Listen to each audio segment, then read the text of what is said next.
हम इस वक्त हैं मुंबई के धारावी इलाके में, दक्षिण मध्य संसदीय सीट में ये इलाका आता है और यहाँ पर चौपाल लगी है कहिए नेताजी की। हम इस वक्त लोगों के बीच हैं और आइए लोगों के सवाल लेते हैं उनके नेताओं से। आज का विषय है कौन बनेगा प्रधानमंत्री। इसी मुद्दे पर लालू प्रसाद जी, पासवान जी और मुलायम सिंह जी ने कांग्रेस का दामन छोड़ दिया है और कम्युनिस्ट पार्टी वाले कह रहे हैं कि हम कांग्रेस के बिना सरकार बनाएंगे।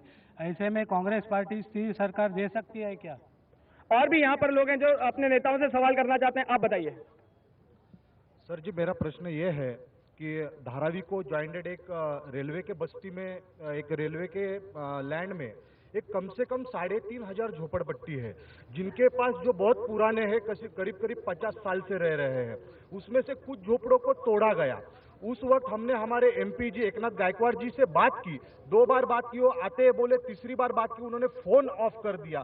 उसमें करीब करीब आज के तारीख में 250 झोपड़े टूटे हुए हैं, उनके लिए कुछ किया नहीं जा रहा है। और हमारे जो माइन के विधायक है, उन्होंने धारावी पुनर्वसन प्रकल्प में जो बचे हुए झुग्गी झोपड़ी है उनके लिए काम किया है। और सवाल लेते हैं नेताओं से, आप बताइए। हमारा सवाल एक है कि माननीय माजी मुख्यमंत्री मनोहर जोशी जी से कि आपने धारावी का डेवलपमेंट के जो टेंडर्स इशू हुए थे उसमें आपने टेंडर का फॉर्म खरीदी किया था कि नहीं खरीदी किया? अगर खरीदी किया तो आपने वो टेंडर क्यों नहीं भरा? एक बात। दूसरा, जब वो मुख्यमंत्री थे तो उन्होंने 225 का घरकुल योजना, एसआरए योजना में 225 का ही घर क्यों अप्रूव किया? क्योंकि डीआरपी के अंदर जो एफएसआई मिल रही है एसआरए में वही थी। आप दोनों से सवाल है।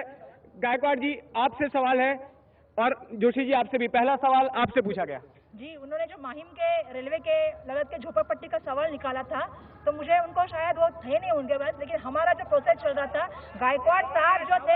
गायकवाड़ साहब जो थे माननीय मुख्यमंत्री तभी के विलासराव देशमुख जी के पास सभी नेताओं को लेके गए थे। यहाँ पे अजीत सावंत जी बैठे, नंदापल्ली जी बैठे, यहाँ के सभी लोगों को लेके, स्थानिक लोगों को लेके गायकवाड़ साहब मुख्यमंत्री जी के पास गए। इतना ही नहीं, रेलवे मंत्री हमारे आदरणीय लालू प्रसाद जी यादव जी के पास गए, फिर राज्य मंत्री रेलवे के राठवा जी के पास गए, उनके पास फाइल लेके सब मंजूर करके गायकवाड़ साहब लेके आए। और अभी मुख्यमंत्री जी अशोक राज चौहान जी की साइन लेना सिर्फ बाकी था, उससे पहले आचार संहिता लग गई, इससे वो काम नहीं हो गया है। लेकिन गायकवाड़ साहब और लोगों को, स्थानिक लोगों को, आचार संहिता की वजह से काम रुक गया, आपका कहना है। जोशी जी आपसे भी सवाल उठाया है। मैं ये सवाल का अर्थ नहीं समझा हूं, क्योंकि मैं खुद इस व्यवसाय में नहीं हूं और कभी भी मैंने यहाँ का फॉर्म भरा नहीं है, तो ये प्रश्न ही नहीं आता है कि टेंडर मैंने भरा। मैं तो जरूर जानता हूं कि लोग राजनीति के कारण ये प्रश्न पूछते हैं, लेकिन ये प्रश्न सरासर गलत है और ऐसा प्रश्न पूछना भी गलत है, क्योंकि जब मैं खुद मेरा व्यवसाय भी वो नहीं है, मैं केवल कोहिनूर टेक्निकल इंस्टीट्यूट चलाता हूं। दूसरे किसी ने फॉर्म भरा होगा तो उनको प्रश्न पूछिए। और भी लोगों के सवाल है हमारे सामने जी। मैं वर्षा जी से पूछना चाहता हूं, पिछले कई सालों से कांग्रेस की सरकार आ रही है, धारावी में कितने हॉस्पिटल्स बने, कितने मैदान बने और कितने कॉलेज बने, इसका जवाब देवे। और कितने सड़कें दुरुस्त हुई, इसके जवाब देवे। अब धारावी का जो विकास होने जा रहा है, उस विकास में धारावी की जनता ने 400 स्क्वायर फुट का जगह मांगा है और वो जगह के लिए इस विभाग की विधायक वर्षा गायकवाड़ जी उस मुद्दे को विरोध कर रही है। हमारा ये कहना है कि धारावी में जो ग्लोबल टेंडर जो मंगाया है, सुनिए जरा, घाई मत करिए, जो ग्लोबल टेंडर मंगाया है और उनको 4 एफएसआई दिया गया है। और हम उनसे सवाल पूछते हैं, समय कम है। आपका सवाल है कि कम जगह दी जा रही है धारावी के लोगों को। हम वर्षा जी से इसका जवाब मांगते हैं। जिन्होंने सवाल पूछा वो शिवसेना के माजी आमदार यहाँ पे रह चुके हैं। उन्होंने बहुत सारी सोसाइटी का इधर काम किया है। उनके राज में जब वो थे आमदार यहाँ के, तो 180 स्क्वायर फुट का घर उन्होंने उस समय दिया है। हम जब कांग्रेस की गवर्नमेंट आई, हमने 225 स्क्वायर फुट का घर दिया। उसके बाद अभी केंद्र शासन में 2000 तक के झोपड़े के साथ हमने 300 स्क्वायर फुट का जो घर है, वो 300 स्क्वायर फुट का घर धारावी के लिए किया है। साथ में 50 स्क्वायर फुट का घर कारपेट एरिया, मतलब 350 स्क्वायर फुट का कारपेट एरिया मिलने वाला है।